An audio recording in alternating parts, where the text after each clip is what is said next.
Bonjour Pierre, Bonjour Michel, ça va bien? ça va bien toi aussi? Bienvenue à cette entrevue que je veux surtout qu'il soit convivial, qu'on discute là comme si on a des questions qui nous viennent sur le thème où je veux aller, c'est Réinvente ton destin, qui est une série qui est d'ateliers en cours en ce moment. Mais j'aimerais d'abord que tu me parles un peu de toi, en fait, sur d'où tu viens, qui tu es un peu là, comme philosophe à Nouvelle Acropole. Comment t'en es arrivé là? Depuis combien de temps que tu es là? Et puis avant, c'est quoi un peu ton parcours là, pour qu'on apprenne à connaître un peu, là? Bon, combien de temps tu me donnes pour le parcours? Ouais. Non, Dis les grandes lignes. les grandes lignes du Qu'est-ce qui parcours peut être inspirant? d'intérêt. Bon, déjà, je pense que tout, on se dit philosophe aujourd'hui parce que bon, on met en pratique une philosophie pratique, c'est appliqué, mais Euh, déjà, cet esprit philosophique, je pense qu'il était là dans ma jeunesse Mhm. et j'avais un intérêt pour les grandes questions, même très jeune. Je me souviens, ça me vient à l'esprit, quand j'étais en secondaire 5, il fallait qu'on fasse un travail, on apprenait à faire les thèses, l'écriture d'une thèse. Mhm. Et puis, en fait, c'était secondaire 4. Et euh, il fallait choisir un sujet, où on allait faire des recherches à la bibliothèque, approfondies, puis prouver la thèse, l'antithèse et la synthèse, et puis bon, un exercice. Ben, moi, j'avais pris ça au sérieux. Je me suis dit, waouh, je vais apprendre à écrire, une façon d'argumenter et tout ça. Puis je me suis dit, quel sujet vraiment est important, le plus important? Puis je me suis dit, la mort. Mhm. Ça, c'est vraiment un sujet fascinant. Ah ouais, c'est Non? une grande question. Une grande question, mais justement, c'est une question philosophique. Alors, je suis allé commencer à la bibliothèque, chercher toutes sortes de sources, et puis je suis tombé sur plein de philosophies, les philosophes. Puis là, waouh, c'est incroyable, les débats qui pouvaient exister du côté religieux, philosophie générale, spiritualité, etc. Et finalement, bon, pour garder ça court, le titre de mon document, qui a eu un A++, c'était Mort, un simple passage.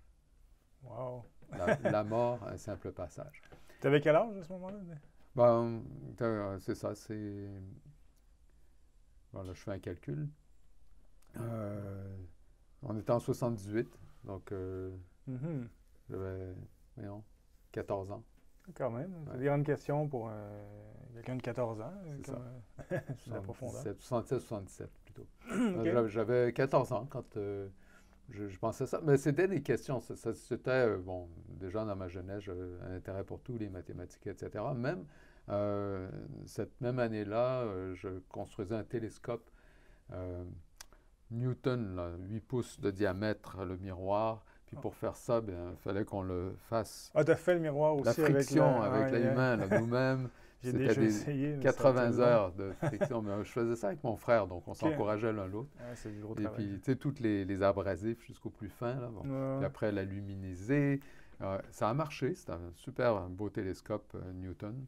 OK. Et donc, un intérêt pour l'astronomie, tu Mhm. sais, pour le ciel, pour le cosmos. On n'avait pas encore tu sais, le télescope Hubble dans Ouais, ouais. l'espace dans ce temps-là, hein. Ben C'était non, dans c'est les années loin, hein, 70, 70. donc il fallait qu'on se donne nos propres outils Mhm. pour voir de quoi avait l'air ce monde, ce mystère. Et donc, oui, c'est de là que je viens. Mais vu que je suis aussi dans une famille militaire, Mhm. mon père était dans l'aviation en France, donc je suis rentré dans le militaire, un collège militaire, j'ai étudié en génie physique, et puis on pourrait penser, tu sais, ingénieur physique, OK, c'est très pratique, c'est très concret, mais en fait, moi, c'était plutôt encore le cosmos, Les étoiles. les équations qui expliquent la réalité, tu sais, puis qui font justement, depuis le très petit, des quarks, la mécanique quantique jusqu'aux étoiles. c'était, j'avais la passion de trouver la magie qui reliait tout cela. Wow. Et quand j'utilisais ce mot en classe, j'étais tout simplement mis à la porte de la classe. Le mot magie, Oui, tu veux oui, dire? ah oui, Ah, ils ne ouais. voulaient pas entendre parler de ça. Puis je disais, Wow. mais c'est magique ce que vous montrez au tableau.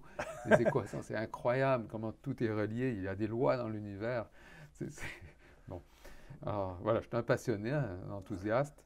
Et c'est resté avec moi, même après 10 ans dans le militaire, vous vous rendez compte. Donc, c'était la naissance du philosophe, ben, ou qui était C'est là ça. depuis le début, hein, en fait. Mais bon, je vais passer des étapes.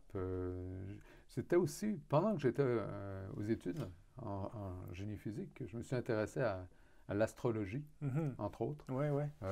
Mais en fait, j'ai commencé dans mes cours de littérature anglaise à analyser les types de caractères des personnages, puis me rendre compte on pouvait toujours faire des types, puis que c'était des mises en scène comme dans un directeur de théâtre qui décide, tu sais, comment il va faire jouer ses acteurs pour représenter comment la vie se passe dans le monde. Et finalement, tous ces types psychologiques, je me suis inventé un système, puis j'ai commencé à observer tout le monde autour de moi, puis j'étais arrivé avec 4 éléments de base. Et là, on m'a dit, mais ce que tu décris, on trouve ça en astrologie, là. C'est les 4 Mhm. éléments, eau, terre, air, feu. Je dis, ah ouais, moi je suis un physiciste. Un physicien, ouais, Donc de formation. on va pas. L'astrologie, vraiment, c'était ridicule pour moi. Alors je commence à faire ma carte du ciel, utilisant les éphémérides officielles de la NASA. Bon, ok, bon, je calcule ça, puis c'était plus ou moins ça. Ça correspondait pas à ce qu'on trouvait quand on nous disait qu'on pouvait faire notre carte du Mhm. ciel dans ce temps-là. On faisait tous les calculs à la main. Il n'y avait pas l'ordinateur. Mhm, ben oui. Puis, ça donnait 2 résultats. Donc, raison de plus, ça ne marche pas. Pourtant, j'ai utilisé les bonnes données scientifiques. Mais c'est Ouais. là que j'ai découvert qu'il y a 2 sortes d'éphémérides. Celle de l'astrologie qui nous intéresse en tant qu'être humain, c'est celle qui est reliée aux saisons, OK. qui commence avec son cycle le premier jour du printemps. Ouais, ouais. Et donc, c'était un peu une compréhension, une découverte, et ça rentrait avec mon modèle psychologique des gens que j'avais trouvé. Et puis là, j'ai commencé à faire des cartes de plusieurs personnes, et puis, waouh, j'en revenais pas. OK. C'est que, Comment que c'était pertinent ou, pertinent, cohérent, puis que la carte m'aidait bien plus rapidement à lire euh, la typologie des gens. Tu Mhm. sais, c'était confirmé. Et, et bon, mais c'est juste pour dire que finalement, ma pratique d'intérêt dans l'astrologie date d'au moins 30 ans. OK, fait que c'est pas dire. Puis depuis, tu as Ouais. t'as C'est jamais tout continué fait. à Ouais, c'est ça. apprendre, à développer cet C'est ça, intérêt-là. différents niveaux, différentes précisions. Intéressé surtout dans la dimension humaniste OK. qui relie, comment dire, plutôt les rythmes à plus long terme qui nous Mhm. permettent de lire l'histoire de l'humanité. Parce que c'est là que ça devient intéressant de voir qu'on sait qu'il y a des civilisations, puis qu'il y a des grands mouvements comme la Renaissance, par exemple, il y a 500 ans, Ouais. ou des événements importants, tu sais, comme le début des démocraties à la fin du 18e siècle, et puis en tout cas des mouvements plus humanistes à la fin du 19e siècle et tout ça. Puis ça correspond à la découverte de planètes, Uranus, Neptune. Il y a un Puis lien, en fond, entre les grands mouvements ouais, de civilisation et c'est la c'est- découverte des c'est planètes. ça. Puis même Pluton, on l'a découvert dans les années 30, et puis c'était avec la découverte de l'énergie atomique. Ouais, c'est vraiment Et le intéressant. sens de ces planètes correspond en plus à ces grands mouvements. C'est comme si Wow. l'humanité était prête T'es à... prêt à avoir une nouvelle Ouais, connaissance et puis en même temps, on découvre un petit dans les point a- qui à dans les... peine perceptible dans le ciel, qui de toute façon était invisible pour les ancêtres d'il y a 2000 ans. Ouais. Hmm. Alors c'est intéressant, c'est des anecdotes ça. On pourra en Ouais. parler beaucoup plus. Ben, c'est ça, c'est l'idée, ça nous met un peu la table. Et puis, au travers de ça, tu rencontres Nouvelle Acropole. Il y a quand Ouais, même plusieurs années. ben, c'est ça, c'était en 1990. Mhm. Justement, j'étais intéressé, comme vous le savez, par la psychologie. Donc, puis là, il y avait une affiche. J'arrivais à Montréal. Parce que j'étais 5 ans en Nouvelle-Écosse, dans le militaire. Là, j'avais quitté le militaire, c'était ma retraite après 10 ans. Puis là, je m'installais à Montréal. Je venais juste d'acheter une maison. J'allais justement ce jour-là chercher les clés. Je vois une affiche et ça disait psychologie, mythologie, symbolisme. Wow, OK. Déjà, en partant, ça rejoint des... Juste ces trois mots-là ensemble, je disais, mythologie symboliste, je peux comprendre, mais avec psychologie, ouais, OK, surtout que, bon, je suis déjà familier avec l'astrologie. Enfin, bon, des gens qui parlent un peu le même langage que moi, il y a peut-être intérêt à vraiment pas manquer ça, surtout que tout le reste, c'était pas du tout ça. Tout ce qu'on pouvait voir annoncé ou tout comme activité qu'on pouvait faire. Et puis, donc voilà, je suis allé au premier cours, et puis bon, c'était beaucoup mieux que ce que j'aurais pu m'attendre. Et puis, depuis ce temps-là, j'apprends tous les jours. Voilà. Donc, tu as débuté l'aventure, ce qu'on appelle l'aventure philosophique, de la philosophie appliquée, de ce qu'on fait ici et moi depuis 11 ans maintenant déjà. Et puis, c'est ce nouvel apprentissage, cette nouvelle connaissance qui rejoint, moi, ce que j'avais aussi comme intérêt, psychologie et tout ça. Et puis, on rencontre une espèce de synthèse, mais plus. Donc, tu as pu joindre ton intérêt pour l'astrologie, la psychologie, et puis tu as pu relier aux civilisations anciennes avec ce qu'ils avaient comme connaissance aussi, parce que c'est pas d'hier, l'astrologie. Et puis, pour en venir, bon, on pourrait en parler longtemps, mais pour en venir à réinvente ton destin, ce qu'on peut se poser comme question, mais parce qu'on peut avoir une perception encore aujourd'hui de l'astrologie un peu bonbon dans les journaux, qui est c'est pas une critique, mais l'idée c'est que ça peut être simplifié, pardon, à un point que finalement, qu'est-ce qu'on fait avec ça? Donc, on va beaucoup plus loin dans ce que tu nous présentes, et qu'on peut s'inspirer de ces grands mouvements pour trouver notre place. Et aussi, c'est pas ce qu'on pourrait penser comme tout est déjà écrit. C'est plutôt, il y a un potentiel. Est-ce on fait en sorte que ça se réalise ou qu'on peut aller vers? Est-ce que je me trompe, en fait? Oui, c'est ça. Bon, la vie a quand même sa complexité. Puis, déjà, ma profession dans le militaire, c'était navigateur aérien. Et puis, je pense que j'ai gardé un peu ce réflexe de la boussole et du sextant. C'est de trouver son chemin, une capacité de se donner une direction dans la vie, mais qui est conforme aux repères qu'on peut se donner aussi et qui nous permettent de naviguer dans la vie. Donc, et c'est comme ça pour moi que ça a tout son sens vraiment pratique d'utiliser des repères, mettons, de l'astrologie pour parler de la prise en charge de son destin en tant qu'être humain. Et puis que ce destin, en fait, c'est un potentiel. Des fois, on va se demander, bon, est-ce qu'on est prédestiné? C'est comme s'il y avait un double sens à ça. Il y a un côté où on pourrait dire prédestiné, comme si le chemin était déjà tracé. Et de l'autre côté, bien, tu fais ton destin. On dit cogne aux portes du destin, puis provoque-le et les choses vont se passer. Puis ça aussi, c'est fondamental. Il n'y a rien qui se passe si tu attends qu'on te serve à la table. Alors, mais est-ce qu'il y a une prédestination pour certaines choses? Il y a certainement, en tout cas, des types psychologiques qu'on a, des tempéraments, des structures dans notre personnalité qui font qu'on va avoir certains talents, certaines capacités pour lesquelles on est plus apte. Puis je pense que tout le monde en a eu déjà l'expérience dans la vie qu'il y a des choses qui ne sont plus faciles et pour lesquelles on peut vraiment exceller. Il s'agit juste qu'on s'y discipline assez, mais on peut exceller. C'est jamais gratuit, il faut faire l'effort pour développer nos talents. Mais de l'autre côté, il y a des choses dans lesquelles on n'excelle pas, qui sont vraiment difficiles. Par contre, pour lesquelles on va vraiment sentir qu'on se réalise. Et je pense que les deux sont importants. Des fois, on tombe dans le piège de dire va vers ce quoi tu excelles, parce que ce sont tes forces. Et puis là où tu as des faiblesses, ben, passe pas trop de temps à travailler là-dessus parce que de toute façon, tu ne seras pas bon. Mais on pourrait prendre l'angle aussi où tu vas travailler sur tes faiblesses seulement pour devenir une personne globale, bien arrondie et, mettons, acceptable, Ouais, ouais. tu sais, sans faiblesse, comme si on pouvait se débarrasser totalement de nos faiblesses, et, mais sans développer tes forces puis tes talents. Mhm. Alors, c'est les deux. C'est comme une combinaison Oui, de oui.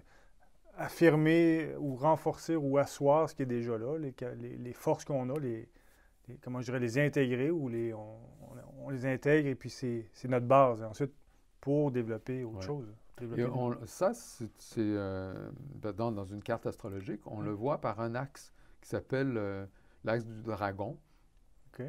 ou le nœud nord, nœud sud, qui sont la rencontre du plan orbital de la Lune et de celui de la Terre. Et puis la Lune, bien, elle oscille en 19,3 années. Ça veut dire que cet axe-là va tourner sur la carte pendant 19 ans. Et ça donne ça donne de l'information sur les côtés qui sont plus innés, les OK. talents déjà en place, comme des acquis de la conscience, déjà dès la naissance, mais ils ne sont pas nécessairement intégrés si tu ne fais pas l'effort. Et puis de l'autre côté, là où tu vas avoir de la difficulté, où ça va vraiment être un grand défi, mais très satisfaisant si tu réussis. Ça, c'est exactement l'opposé. OK. Donc, l'axe est là, et puis la conscience fonctionne comme ça, toujours entre deux opposés qu'on doit réussir à harmoniser. Ouais, c'est vrai. C'est très intéressant. Et c'est logique, quand on y pense, on n'est pas né de rien, dans le sens que, oui, on vient, bon, biologiquement parlant, on s'entend, on a un héritage biologique des parents, mais il y a aussi d'autres niveaux qui sont, bon, émotionnels, mental, qu'on peut avoir de nos parents, mais des fois non.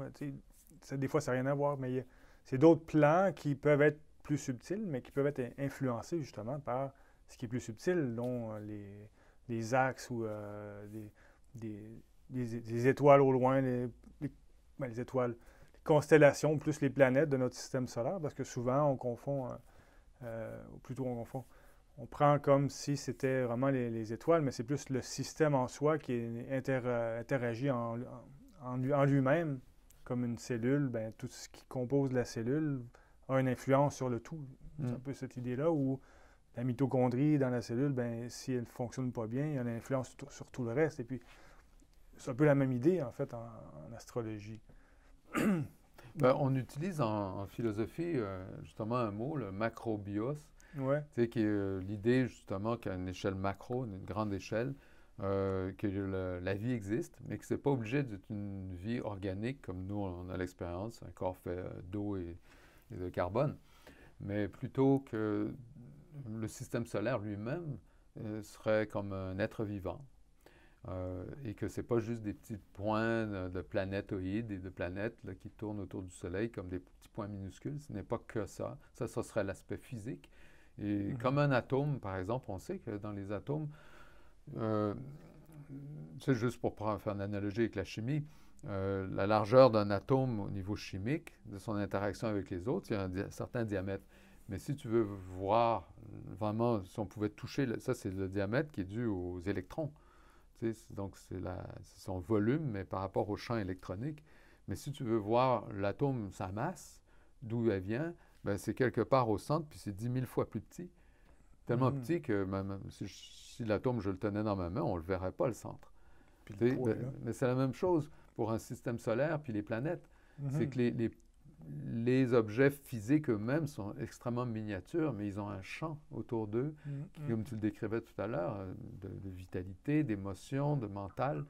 Si ce sont des êtres vivants, déjà que le système solaire peut être considéré comme un être vivant, donc avec des fonctions aussi émotionnelles et mentales, qui ne sont pas besoin d'être situées dans un cerveau.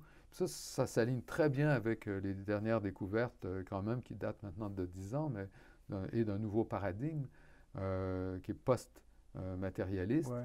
où on reconnaît que la conscience est un élément du cosmos au même titre que l'espace, le temps, l'énergie, mais indépendant, pas produit par cela. Et que peut-être que même tout cela, l'espace et le temps, est soutenu par un champ de conscience, qui est aussi très cohérent avec les équations de Schrödinger et les équations de la mécanique quantique, parce qu'il y a toujours cet élément de l'influence de l'observateur, qui est incontournable, ou du fait que des particules à grande distance peuvent s'influencer l'une l'autre, même si la vitesse de la lumière ne le permettrait pas. Donc, il y a un autre champ, au fond. Mais ça, c'est simplement, OK, peut-être pas prouvé scientifiquement, mettons, à 100%, mais au moins, ça nous donne un domaine de réflexion où c'est possible et où on rejoint les anciens. Qui, eux, n'avaient pas besoin de se casser la tête avec la physique moderne pour constater les relations que le cosmos, le système solaire et ses rythmes, donc, sont comme des horloges du vivant, hein, le rythme de chaque planète. C'est ça qui est intéressant. C'est qu'une planète comme... bon, la Terre, elle fait 1 an pour faire le tour du Soleil, mais je ne veux pas toutes les nommer, mais si on prend Jupiter, c'est 12 ans. Ouais. Et puis Saturne, c'est 28 ans. Et puis on peut prendre même Uranus, 84 ans, qui correspond de façon intéressante à la durée d'une vie humaine. C'est-à-dire qu'elle fait un tour complet pendant la moyenne d'une vie humaine, si tu ne meurs pas de maladie avant 84 ans. Et ce n'est pas une limite, mais ce qui est intéressant, c'est que tous ces chiffres, 84, 28, 12 sont des résonances harmoniques, comme en musique. Tout ça, c'est en harmonie. Parce que 84 divisé par 28, c'est 3. Et divisé par 12, c'est 7. Donc le 3, le 7, le 4.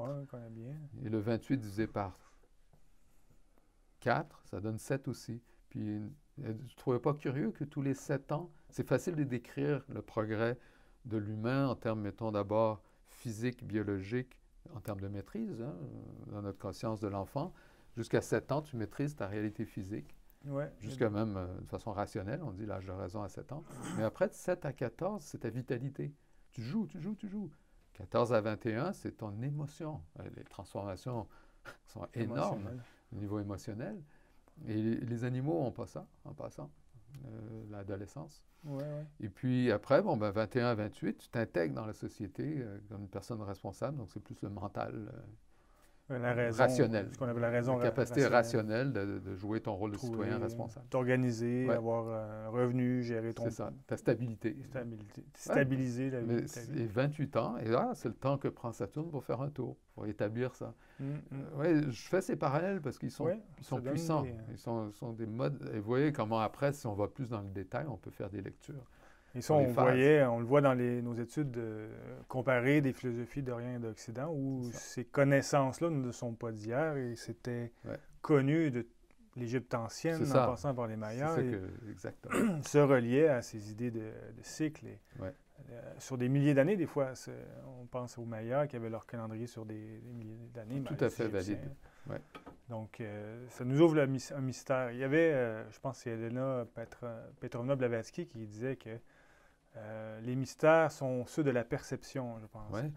Donc, la réalité reste la même, mais la façon qu'on perçoit la réalité change. C'est un peu le chemin initiatique, si on peut dire, le chemin philosophique, où on évolue dans un même milieu, mais les choses changent, on capte des choses, on voit, on sent des ambiances. Donc, c'est un peu... si j'en reviens à l'idée de réinvente ton destin, justement, c'est de prendre conscience d'abord de ton terrain, de ton champ, si on veut, ton champ de pratique ou ton champ d'accomplissement. Tu vois, dans ce sens-là, on pourrait... Donc, ce que j'ai fait avec cette série, c'est que je me suis dit, on ne va pas faire les cartes astrologiques. Donc, en fait, on ne trouve pas nulle part dans les textes d'introduction ou de description des ateliers le mot astrologie, parce qu'on ne va pas faire la carte. Mais on va parler du zodiaque. Et le mot zodiaque, c'est en fait, ça représente un peu cette ceinture qui correspond à l'écliptique, bon, où finalement le soleil circule depuis son lever du soleil jusqu'au coucher, puis après de l'autre côté de la planète, mais à travers toujours les mêmes signes, les mêmes constellations stellaires, et de même la Lune, mais la Lune, elle a justement ce fameux plan-là de décalage, mais Ouais. des fois elle passe au travers, en haut et en bas. Et puis, toutes les autres planètes. Donc, parce que les planètes tournent toutes comme sur un disque plat autour du Soleil, un peu comme les anneaux de Saturne. Et, et ça crée donc cette écliptique. Et là, donc, il y a eu... Bon, les astronomes vont dire on a 13 constellations, mais moi, celle du Serpent et du Scorpion, on peut les mettre ensemble. En plus, le symbolisme est assez proche, de toute façon. Mais c'est pas grave, parce que ce sont les constellations. Puis on voit aussi dans les ateliers d'introduction que je donne, l'explication, la différence entre ces fameuses 12 constellations et les 12 signes du zodiaque, qui sont tous les deux des zodiaques, donc deux zodiaques. Et le mot zodiaque vient veut dire animaux, zoo. Tu sais. Mais c'est pas que des animaux, c'est pas tous les signes qui sont des animaux, mais l'idée de l'animal derrière, ce qui est la constante, c'est qu'il y a des archétypes et qui animent, parce que l'animal anime le monde, c'est le mouvement. Donc c'est des archétypes de mouvement, de comportement.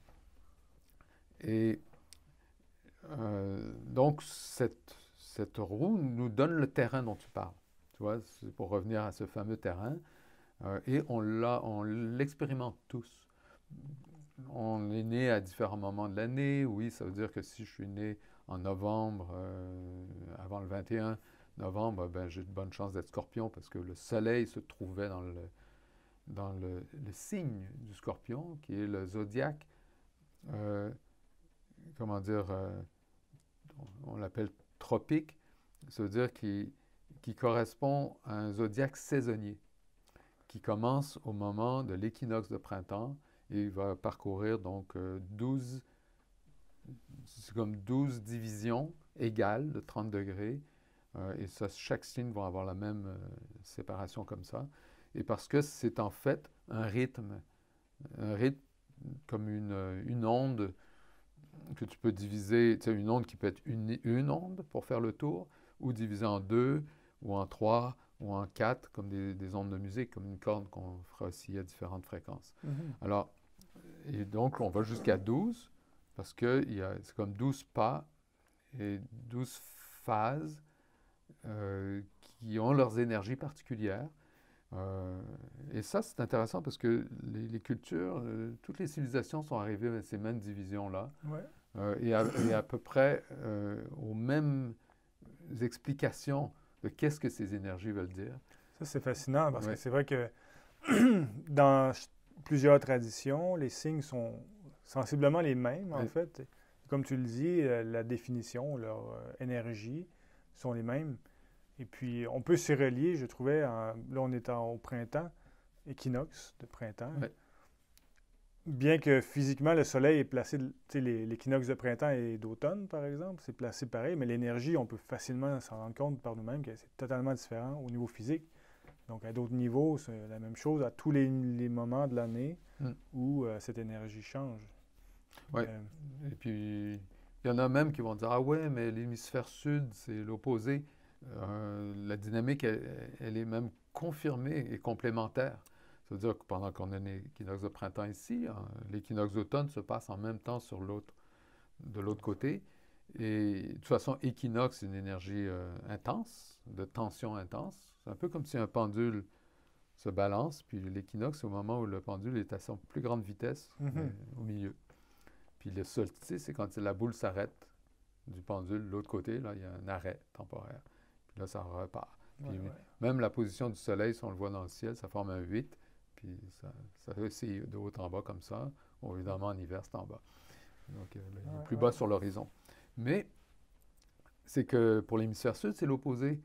Et ben oui, c'est l'énergie opposée.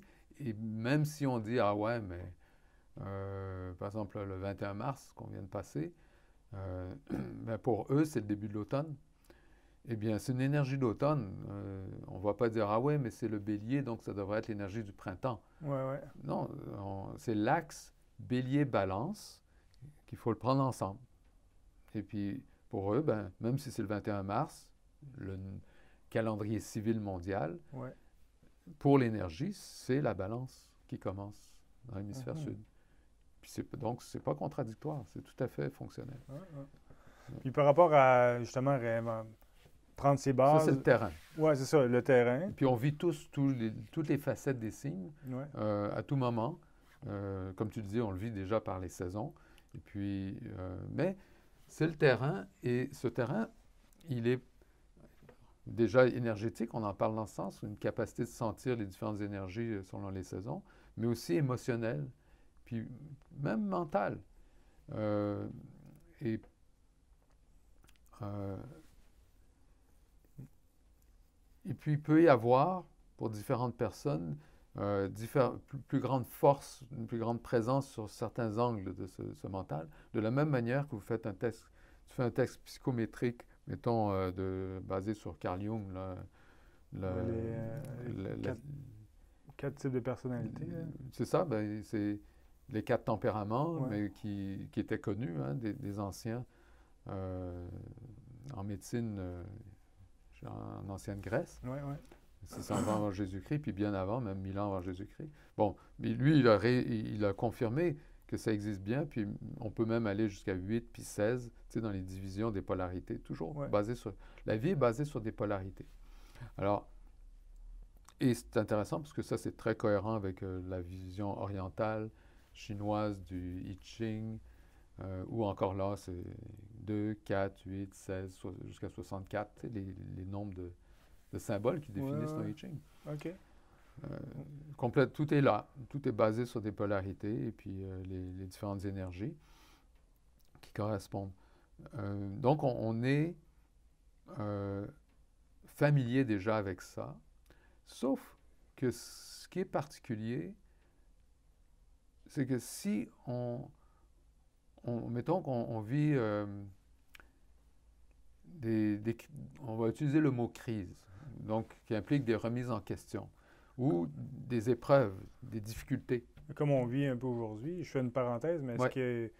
ce qu'on vit aujourd'hui, regardant le zodiaque ou les astres, est-ce qu'on pouvait voir quelque chose en lien avec ça? Je fais une parenthèse là, sur ce qu'on disait. OK. Oui, parce que c'est sûr qu'au niveau C'est individuel, on peut se poser la question, mais on vit collectivement une crise ouais, très importante aujourd'hui, crise sanitaire, mais il y a aussi une crise sociale, une crise ouais. économique, bon, qui est encore latente, mais on le sent qu'elle est là. Bon, crise à plusieurs niveaux, donc est-ce que ça peut se voir justement? Bon, Ce serait vaste comme question, peut-être. non, malheureusement, c'est très visible. OK. Bon. C'est que, en fait, si on avait appris à lire, ben, si ça faisait plus partie de notre culture, que cette science qu'on pourrait qualifier d'ésotérique, et qui est ésotérique dans le sens, même Carl Jung le disait, j'aimerais ça d'abord situer ça, Ouais. on pourrait représenter le champ de conscience, tu sais, de l'humain, parce que bon, on a une expérience consciente dans la vie. Puis tu mentionnais tout à l'heure que c'est les perceptions, c'est les perspectives. Hein, perception et perspective, deux mots intéressants qui sont reliés, parce qu'on peut changer de perspective sur les choses, et ça mène un changement de nos comportements, donc un changement dans le monde. Le fondateur de Nouvelle Acropole parle de ça, il dit, essayez pas de changer le monde, changez d'abord votre perspective du monde. Et puis là, les changements que vous voulez vont apparaître. Oui, c'est un changement, c'est-à-dire de voir les choses. Ça me fait penser à un commentaire, je ne me souviens plus d'où il vient, c'est dans le sens de se concentrer, non pas sur les problèmes, mais sur les solutions qu'on veut apporter. Bon. On change le focus vers...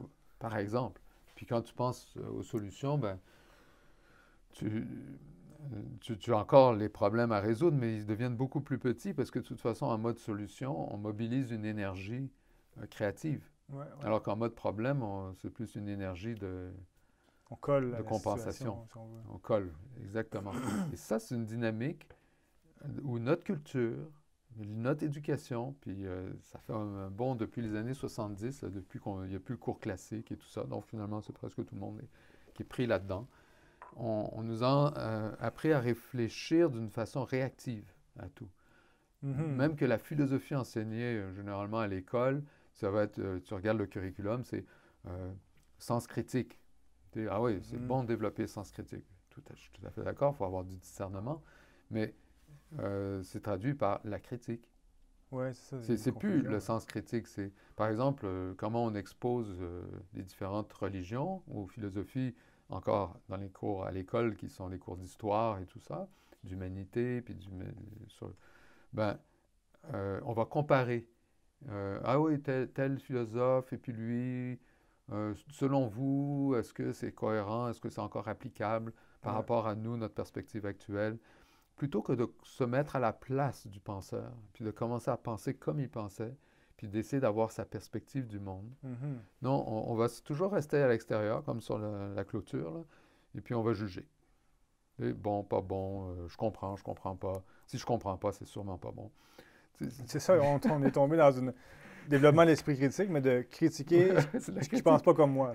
Dès que c'est en dehors de ce que je pense, je critique, mais si ça va dans ce que je pense, alors, ben, je critique pas, ben, c'est vrai, ça doit être vrai. Alors ça, c'est le mode mental, comment dire, plat. On appelle ça l'intellectualisme. C'est un mode plat où il n'y a pas de profondeur. Donc, il n'y a pas de place pour l'ésotérisme. Et le mot ésotérisme, puis Carl Jung, qui est un psychologue vraiment important, qui était même, comment dire, dans la pratique de la psychanalyse, mais le complément, ce que Freud faisait, lui faisait tout le contraire. Il apportait le côté plus néoplatonique de la psychanalyse, ou du moins sur la psyché humaine. Il a parlé des archétypes et de la conscience collective. Et de l'inconscient collectif aussi, où se trouvent ces forces, auxquelles il a utilisé un langage, il parle des ombres. En chacun de nous, il y a une zone d'ombre. Alors ça, c'est pas compliqué, c'est parce qu'il y a une zone de lumière aussi. Et puis, on a comme le soleil intérieur qui éclaire notre ego. Puis l'ego, c'est comme la terre. Alors, le soleil éclaire la terre, puis toi, tu es sur terre, puis tu te vois vivre. Alors, ça, c'est la conscience attentive quand tu es réveillé. Mais parce qu'il y a une partie d'éclairée, donc, il y a toute une partie qui n'est pas éclairée. Elle ne peut pas être exclue. Elle est là. Et elle est réelle. Mais donc, il va dire, ah, c'est l'ombre. Ben ça nous ramène à ce qu'on disait, des choses qui sont plus innées, où tu as déjà tes forces, où ta conscience, elle va coller plus. Puis tu as toute la dimension, c'est pas facile, mais si tu le conquiers, ce qui n'est pas facile, là, tu vas chercher un complément. Tu expands la lumière. Oui, c'est ça. Tu élargis tes horizons de beaucoup. Et voir tes ressources. Auxquelles tu n'aurais pas pensé ou que tu n'avais pas vu. Et ça va te permettre de te relier, grâce à ces nouvelles ressources puis ces nouveaux horizons, à d'autres perspectives, sans être en conflit avec eux. Je veux dire, en opposition ou en incompréhension. Parce que tes horizons étant plus larges, mais plus 360 degrés, parce que tu vas chercher toute la partie de l'ombre, bien là, tu peux avoir une empathie, une compassion, une compréhension d'un point de vue complètement opposé à celui que tu privilégies à n'importe quel moment. Et là, tu vois la valeur de nos différences. Mais c'est là où, quand je reviens, réinvente ton destin, c'est justement là, de réinventer son destin, mais c'est de le voir, de le percevoir. Donc, c'est comme de découvrir tes forces pour réinventer, c'est-à-dire voir vers où je veux aller, qu'est-ce que je veux créer, qui je veux être, et l'actualiser d'une certaine façon. Oui, alors ça implique de reprendre en charge ton destin. Mais est-ce qu'on a un destin déjà à prendre en charge? Ou, en fait, moi je poserais la question à n'importe qui.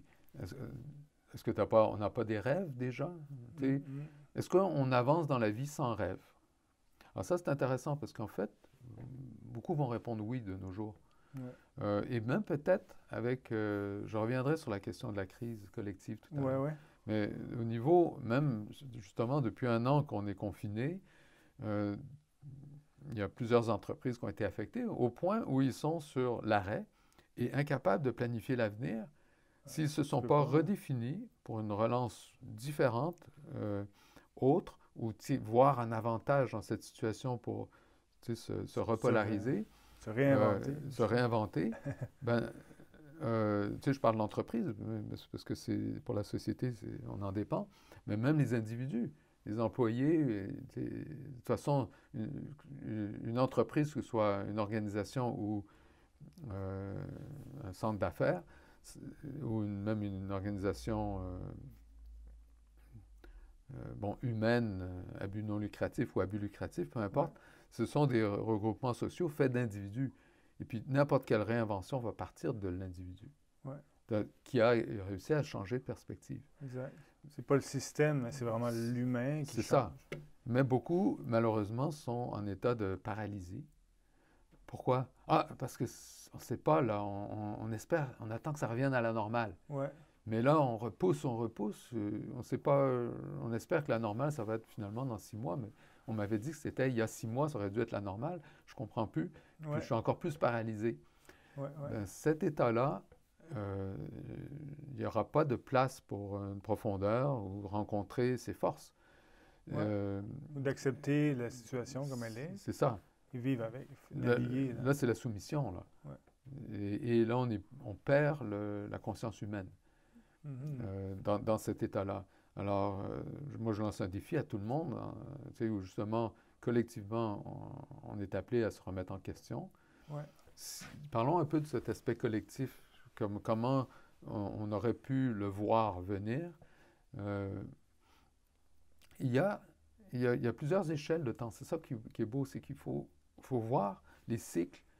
J'ai parlé tout à l'heure de 84 ans pour une vie, ou même les 28 ans, puis les 4 x 7 pour les 7 ans de nos transformations biologiques quand on grandit comme adulte. Mais à l'échelle de l'humanité, on a aussi des phases de 2000 ans qui correspondent à on appelle ça des ères.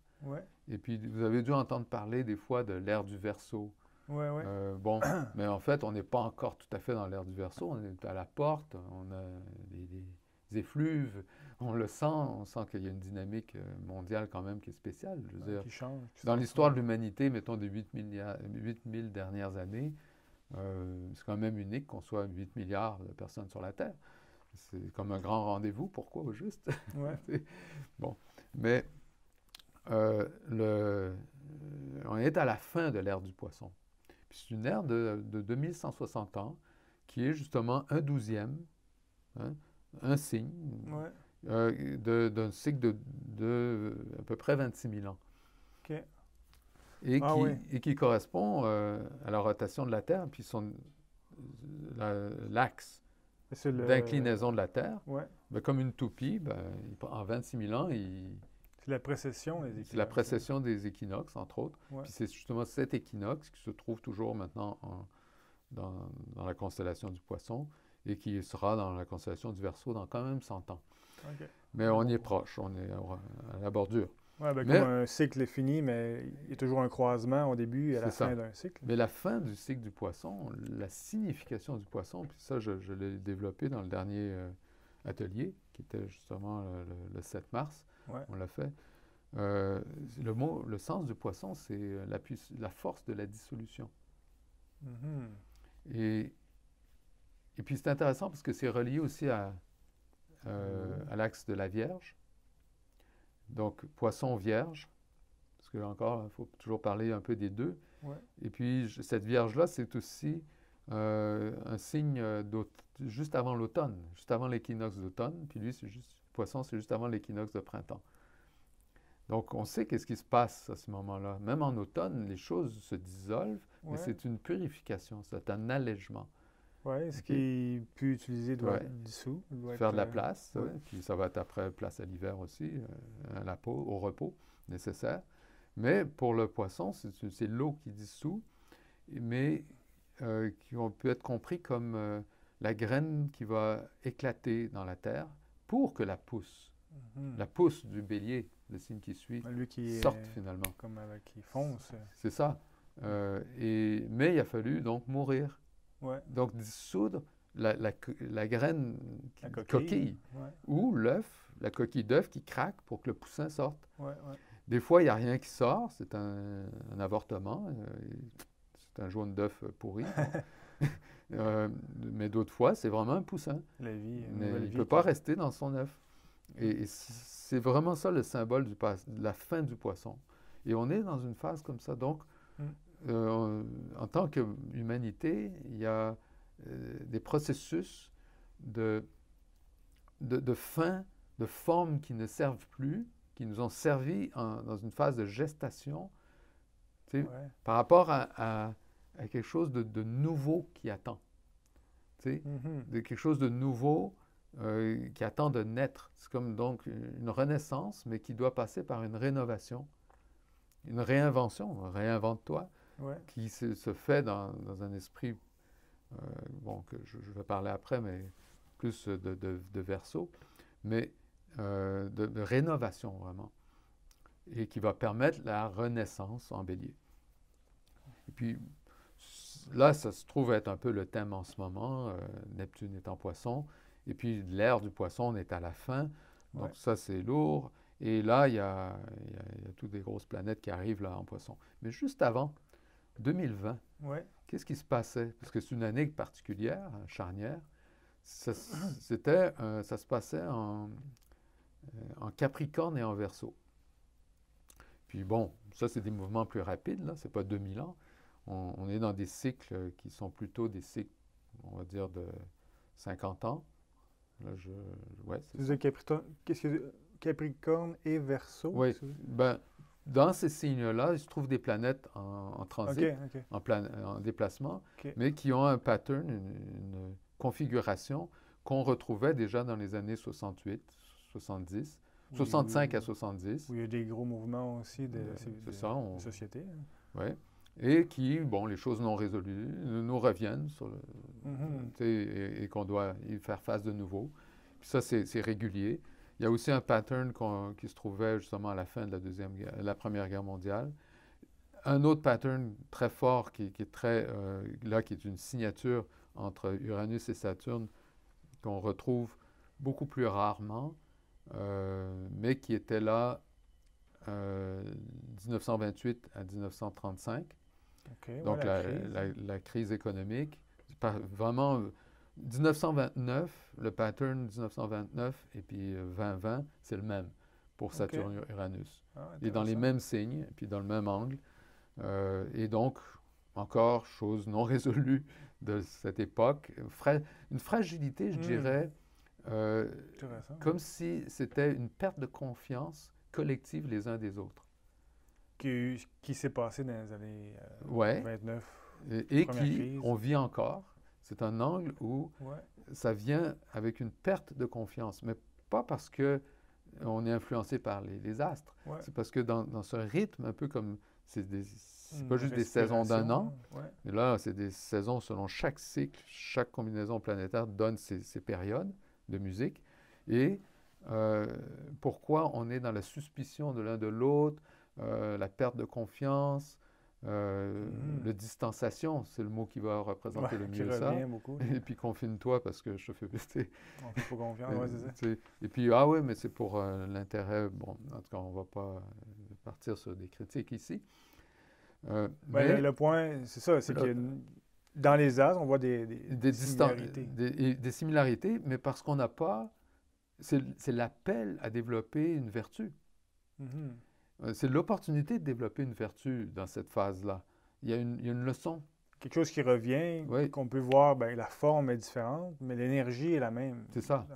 Et puis, que notre état de conscience collectif, il n'a pas la maturité pour assumer cette énergie, cette tension, qui normalement est comme une épreuve qui devrait nous éveiller à une force, à une ombre.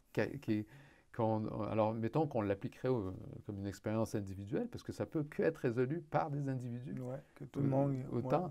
Donc, tout le monde est mis à l'épreuve de toute façon. Hein. Le confinement, c'est pas drôle. Ouais, personne ne le vit pas, en fait. Mais il y en a beaucoup qui le vivent comme ça les amène à la dépression, alors que ça pourrait nous amener vers ce que je vais maintenant introduire, dans la voie du héros, ouais. que Joseph Campbell, quand il reprend les éléments de Carl Jung sur les archétypes collectifs, de l'inconscient collectif, il voit ce sens du héros dans la mythologie qu'on retrouve partout. Et puis, l'héroïsme, c'est pas juste des actes, mettons, de bravoure et tout ça. Il y a un élément dans être héros qui est un élément de leadership, un élément de service à plus grand que soi, un élément donc d'altruisme, de dépassement de soi, mais aussi, justement un service qui va être à son potentiel plus grand, mais un potentiel plus grand qui nous inspire parce que il peut être utile pour les autres. Donc, une générosité qui peut découler de cet héroïsme. Puis, on le sait, quand on voit un acte de bravoure, d'héroïsme, c'est le courage, ben c'est le cœur. Le mot courage veut dire, voilà, ça vient de ton cœur, puis tu vas aider l'autre. Même si tu prends des risques calculés, puis tu as peur, c'est pas téméraire. Le héros, il n'est pas téméraire. Il n'est pas opportuniste non plus. C'est l'aventure. Alors, là, on regarde dans l'histoire de l'humanité, il y a plein de thèmes sur l'héroïsme. Par exemple, on peut prendre le héros Héraclès ou Hercule. Arjuna et les 12 travaux d'Héraclès et de Hercule. C'est les astres, encore une fois. Tu prends une autre culture comme plutôt perse et tous ceux qui les ont précédés avant, dans cette région du monde, qui est l'Iran aujourd'hui, et on parle des 12 Gilgamesh aussi. Des 12 travaux de Gilgamesh. Ouais. Et là aussi, c'est les 12. Et puis, et c'est un héros. Dans quel sens du héros? Ben, c'est un être humain avec ses limites, mais qui va, par cette persévérance, cette constance, être guidé par une foi, qui a quelque chose, un appel, une réalité plus grande et qui va finalement le mettre en contact avec le divin, avec son âme, mais qui n'est pas mortelle. Donc, il est prêt à faire face à la mort. C'est pour ça que quand on parlait du poisson tout à l'heure, la dissolution, c'est mourir. C'est le 12e signe. Une partie. À la fin d'un cycle, le 12, tu as le 1. Donc, il faut que quelque chose meure pour faire place au nouveau. Puis même donner naissance. Quand la femme est à la fin de cette gestation au bout du 9e mois, il y a des os. Ben, on brise les os. On sort du poisson pour rentrer dans le bélier, le bébé qui crie, qui pleure, qui fonce. Sort. Ouais. Ben oui, comme le bélier, allez. Ben, ouais, donc, c'est pas, on appelle ça une naissance, mais en même temps, c'est une mort de la période de gestation. Un autre état, exactement. Exactement. Et puis, quand on va mourir, ça va être un peu la même chose par rapport à une naissance dans une autre dimension. Donc, ça, c'est écouter des EMI si on veut en savoir plus. Mais alors, c'est le chemin, la voie du héros, qui va être cet esprit d'aller, plutôt que de vivre, être écrasé par un état qui nous dépasse, qu'on ne comprend pas, qui nous fait peur, dans lequel finalement on est paralysé par la peur, ou l'incompréhension de qu'est-ce qu'on pourrait faire, et de perdre nos repères, surtout. C'est ça qui se passe. On est désorienté, c'est ça qui se passe pour tout le monde. Eh bien, là, c'est l'occasion d'aller rentrer à l'intérieur. Ce qui implique qu'est-ce qu'on veut dire par intérieur? Ben, Carl Jung le disait, puis il n'est pas le premier. Ça fait partie des enseignements de sagesse à travers l'histoire. Tout être humain a une vie intérieure et une vie extérieure. Alors, waouh, c'est pas la même chose. La vie intérieure, c'est pas juste ton émotion. Mais non. En fait, les émotions, c'est la vie extérieure. Parce que ça te relie à ton environnement.